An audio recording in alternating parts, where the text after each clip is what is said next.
Alright. Timestamp, it is July 28th, technically 12:30 a.m.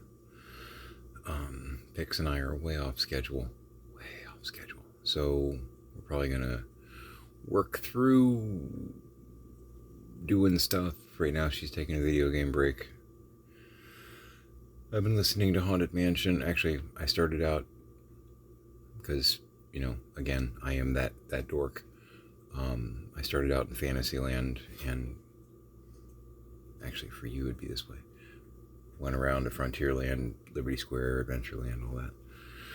So yeah, I just listened to my Haunted Mansion stuff, so I've got Grim Grinning Ghosts in my head, which isn't a bad place to be, really.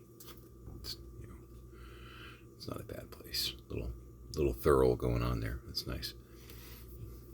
As a baritone bass, I have mad respect for Thor Ravencroft. He's great.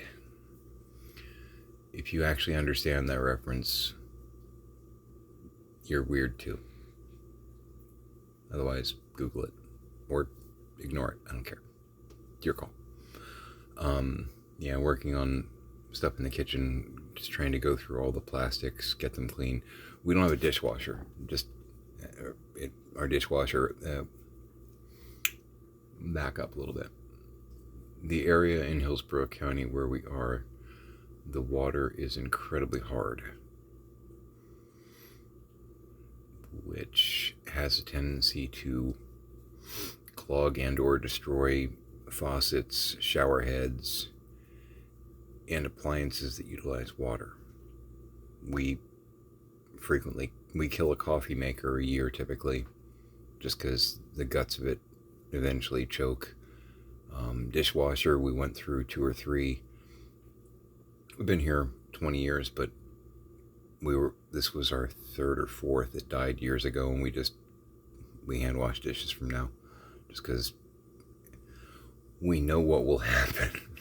It's inevitable. It's just like pointless, and we're probably not staying here long term.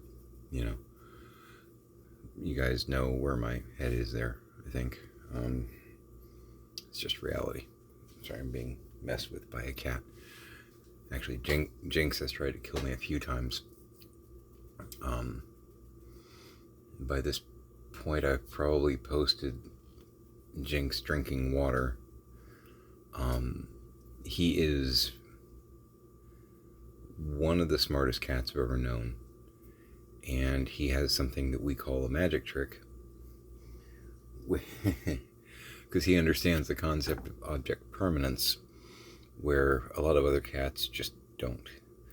So if we put some kind of nummy treat down in a bowl or something, he will grab the bowl, pull it away from the other frenzying cats, and enjoy it.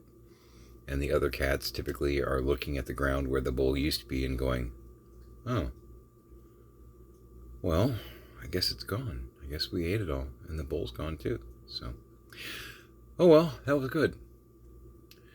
And they will wander away. Meanwhile, Jinx is just enjoying as much of it as he wants, which is hilarious, because you wouldn't think that you could punk a living being that easily, but he punks them, basically. So, my phone/camera is currently on the back of the stove, in case anybody's wondering. We're in the kitchen right now. We usually are. That's where I do a lot of these recordings, just because it's easier. I'm away from everybody else. I'm no noise distraction. I know the lighting is fantastic, I promise. I'm just getting started with this. I've got actual cameras and whatnot. Past year and a half, a lot of things have gotten packed, and it's just, crazy town. But, I was cutting plums. We picked up a big old bag of plums at Aldi the other day for like $4, which is pretty cool. And they're just starting to get to that point where maybe you should use them pretty fast. So I chopped up the last 5. I threw one of those 5 away because it already needed a priest. So it went home to Jesus. The other 4, though, one of them Actually, 1.5, 2 of them were getting close to needing a priest. So I was chopping them up really fine because I'll put those in our yogurt in the morning. And I got it in a little, little Tupperware container. It's in the fridge, chilling out, hanging out with the eggs. So I'll mash that up. The rest of the way, I cut it into real small pieces, but I'll mash it up and put it in with our yogurt in the morning. While I was doing that, I got my fancy earbud thingies here. And Jinx was dragging the food bowl and the water bowl directly behind my feet. Their bowls are in the kitchen. I think this was because he was letting me know the water bowl was getting low. That's always of great concern to him. He gets very, very nervous when the water's low. And also, it's low and I'm in the kitchen awake. So I could maybe, pour the water so he could, drink it while it's streaming into the bowl, if it's not too much trouble, you don't have to. He's such a whiner. If we don't do that once a day, he will actually yell at me. I'm pretty sure he's got some Siamese in him because it's very,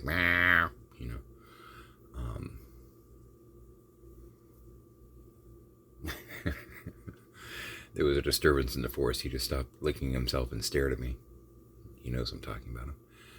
But he dragged the food in the water bowl right behind where I was standing, cutting here, listening to music, nicely distracted. It is a good thing that I make my spot checks. I usually do look before I leap, as it were. I'm actively trying to stay alive.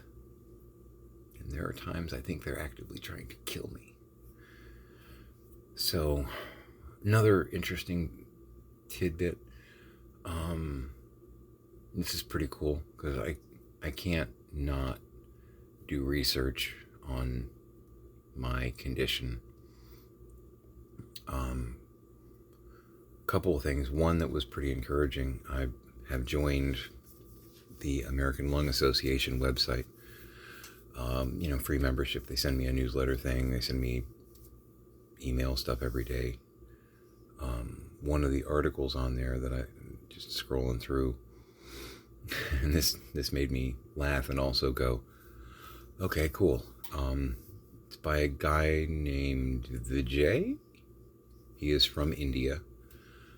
I'm probably not pronouncing his name correctly, and I apologize. It's Vijay.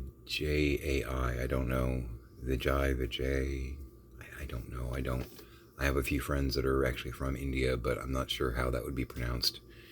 I don't know. Babu, if you ever see this, I don't know if that's a common first name and how it's pronounced, or shoot me a note. I don't know.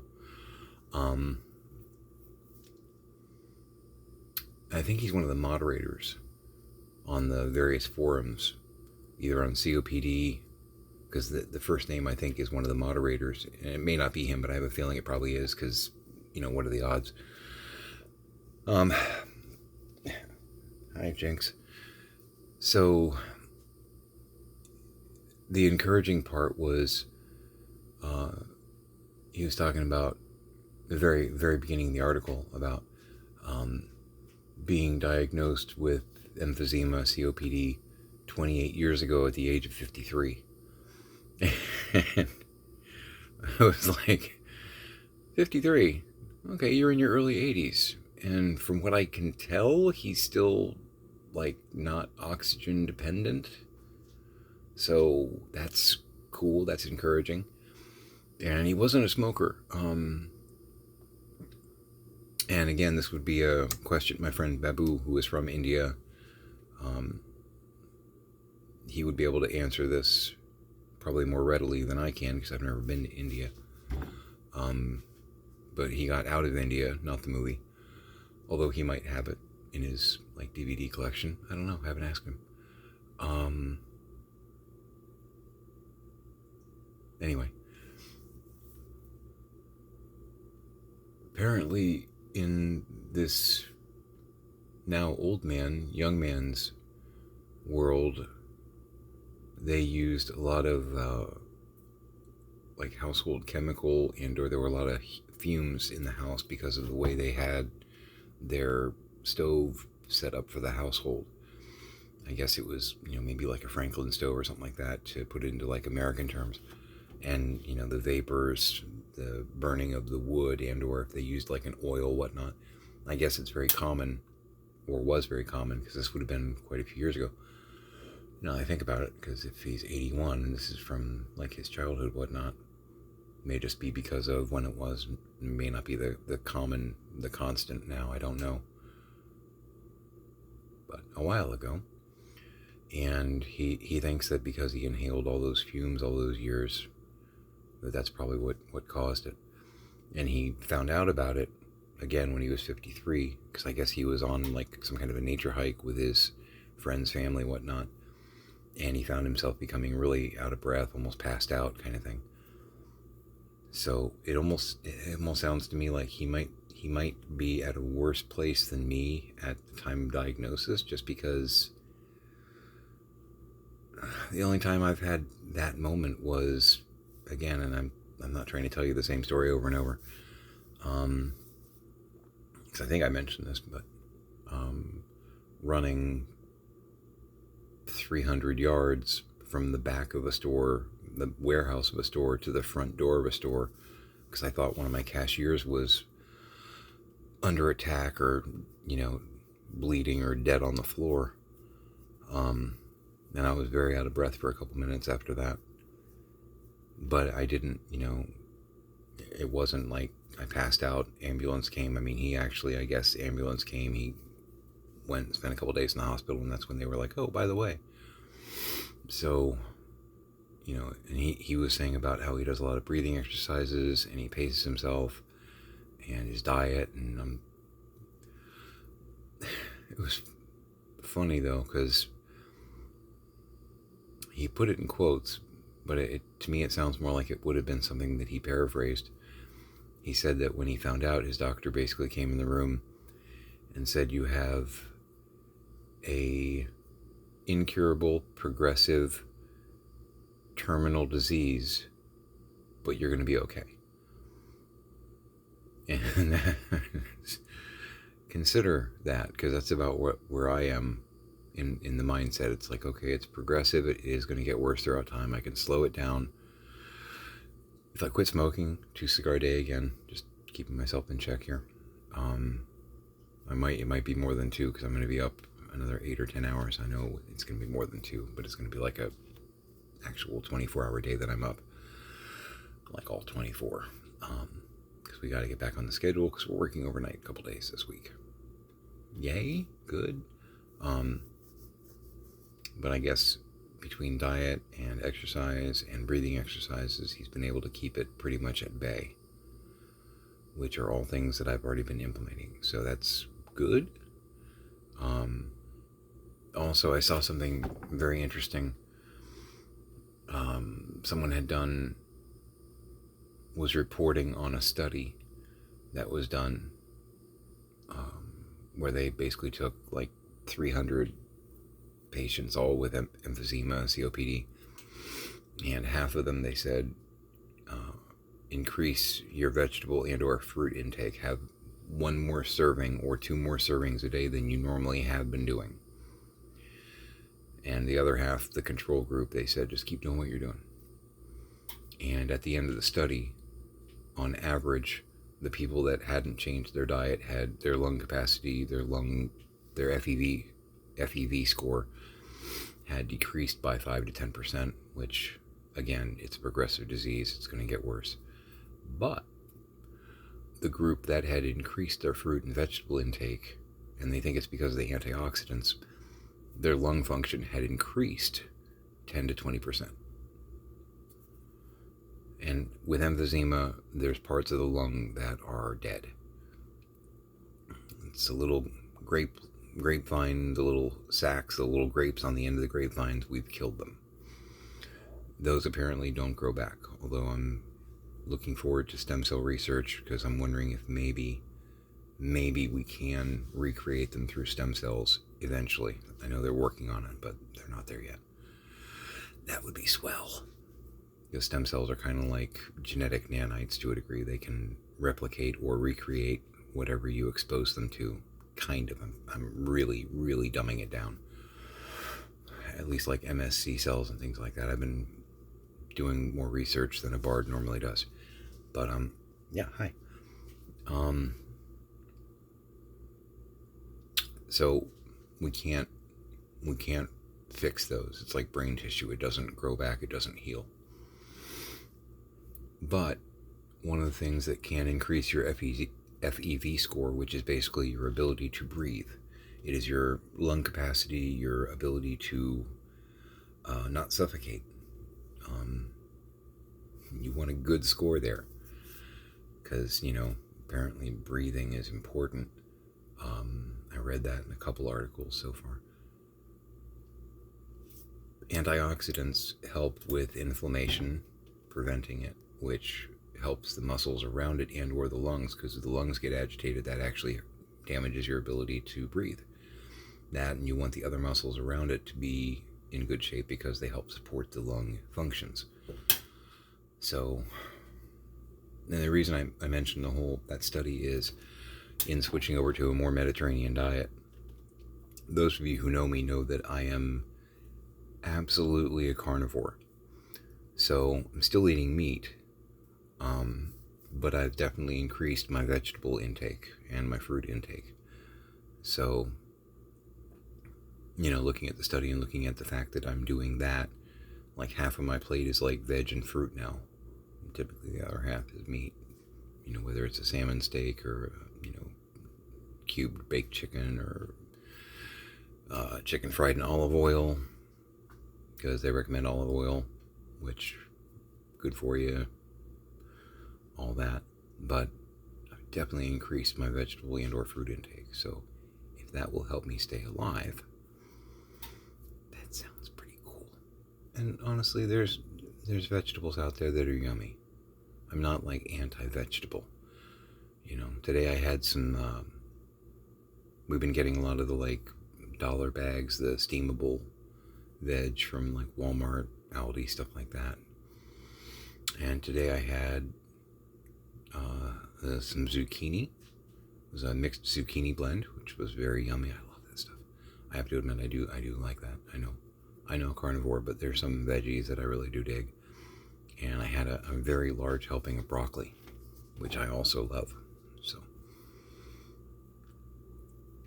but I also, again, for breakfast had a couple eggs and I had a salmon steak along with my veg tonight. So that won't be changing anytime soon. I don't plan on going veg or vegan or anything like that. That I know I can get my protein through peanuts and things like that, but dear God, no. And from a God standpoint, I know there are people out there that are like, oh, eating animals isn't right. And I'm going to use scripture against you on this one. I'm not even going to go into all the descriptions of the way the meats you're supposed to eat and how you're supposed to prepare them, although the Old Testament goes into that at length. But I will just mention to you that when Adam and Eve oopsed and kind of screwed up the deal with the Garden of Eden, and I love being able to say this because it's accurate, and to me it's just a funny concept. God hosted the first barbecue. He hosted the first barbecue. I think it was a ram. Frying that up. Adam, Eve, come on, we gotta talk. I made dinner, come on over. Yeah, you're naked, I know. Now you know. Oops. Anyway, God hosted the first barbecue. That's right. So, if he served it, I can eat it. Anywho, yeah, I'm working on getting more stuff on YouTube. Be patient with me. And I'm curious, this is going to not go up for a couple weeks after I make it, and I know that. But I'm curious if you guys like the idea of me doing like playthroughs and stuff like that. And I know I need to work on my work-life balance. I got lectured again today by Pix. So anyway, I'm going to go ahead and sign off for now. There's so much more I can say, but we'll leave it there for now. Make it a great day.